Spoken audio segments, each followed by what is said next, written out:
ఇప్పుడు నేను చెప్పబోయే ముచ్చటింటే మీరు అందరు కళ్ళు మొత్తం గిర్రున తిరిగి కింద పడతారులా.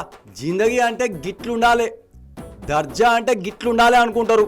గా పారిశుద్ధ్య కార్మికుడు పనికి ఎట్లా పోతాడో ఎరికేనా? టొయోటో ఫార్చునర్ బండి వేసుకొని పనులకు పోతాడంట.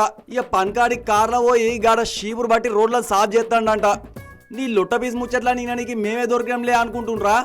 నాకు తెలుసులా మీరు నమ్మరని, అందుకే చెప్పుడు కాదు కానీ డైరెక్ట్గా చూపిస్తా నడువుండ్రి.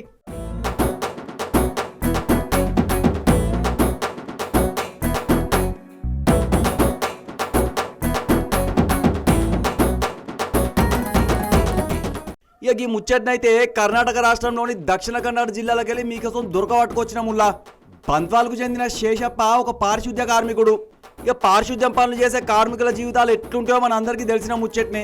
వాళ్ళ కనీసం మోటార్ సైకిల్ కొనుక్కునే స్తోమత సుతంగా చాలా మందికి ఉండదు. ఇక రెక్కాడితే గాని డొక్కాడని బతుకులు గాలవి.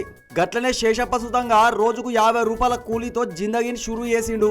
కానీ ఇప్పుడు మాత్రం ఖరీదైన కార్ల తిరిగేదాకా ఎదిగిండు. గది ఎట్లనో వివరంగా చెప్తా ఇనుండ్రి.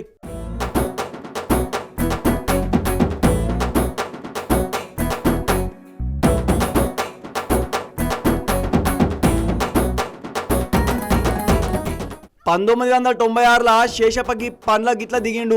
గప్పుడైతే పాపం నోట్లోకి ముద్ద సుతంగా పోలేని ఆపసంపత్తులు మస్తుండే. ఇక తిప్పలన్నింటి నుంచి జరంత మనసు నిమ్మలం చేసుకోనికి మందు దాగుడు షురూ చేసి దానికి బానిస లెక్క తయారైండు. కానీ 2005లా గా శేషప్ప జిందగీ ఒక్కసారి గిర్రున మలుపు తిరిగింది. గప్పుడు బంట్వాల్ సబ్ ఇన్స్పెక్టర్గా బెలియప్ప అనేట ఆయన ఉంటుండే. గా సార్ చెప్పిన మాటలు శేషప్ప మీదట్లా మస్తు పనిచేసినాయి.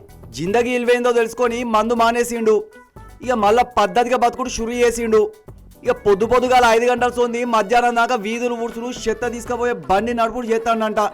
అటెన్కా వ్యవసాయంతో పాటు గేదెల్ని సాకుడు ఇంకొన్ని కూలి పనుసుతంగా చేసుకుంటా మస్తు పైసలు కమాయించిండు. ఇక జీతం పైసలు కాకుండా నెలకు 40,000 రూపాయల దాకా సంపాదించుడు చాలా అయింది. ఇక తన కీసలతోని ముందుగాల ఆల్టో కారు అటెన్కా స్కార్పియో కారు కొనుక్కున్నాడు. చివరికి ఇప్పుడు టొయోటో ఫార్చునర్ కార్ కొనుక్కొని దానిలో రోజు పని గిట్లా పోతుండు. ఇక ఈ ముచ్చటనైతే ఇప్పుడు నెట్టింట మస్తు వైరల్ సుతంగా అయ్యింది. గా పారిశుద్ధ్య కార్మికుని చూసి మనం మస్తుగా నేర్చుకునేది ఉంది. కానీ ఇక్కడ మనం ఒక్క ముచ్చటనైతే గమనించాలనుల్లా. ఫార్చునర్ కార్లో తిరిగేదాకా ఎదిగినాగా శేషప్పతం చేసే పనిని మాత్రం ఇడిచిపెట్టలే. దాన్ని ఎప్పుడు సుతంగా నామోషి అనుకోలే. గదే కార్లా పనికి పోకుండా షీపురు కట్టబట్టి రోడ్లను సాఫ్ చేస్తుండు. గింతంతా వెనకాల కొన్ని కీసలు నేసుకోగానే నడిమంత్రం సిరి నెత్తి మీదికెక్కి అయినోళ్ళను సుతంగా కొంతమంది కానని సుతంగా కానరు. గసొంటిది ఎంత ఎదిగినా ఒదిగిపోయి బతికే శేషప్ప లాంటి వాళ్ళని చూసి ఈ సమాజం మస్తు నేర్చుకోవాలనుల్లా.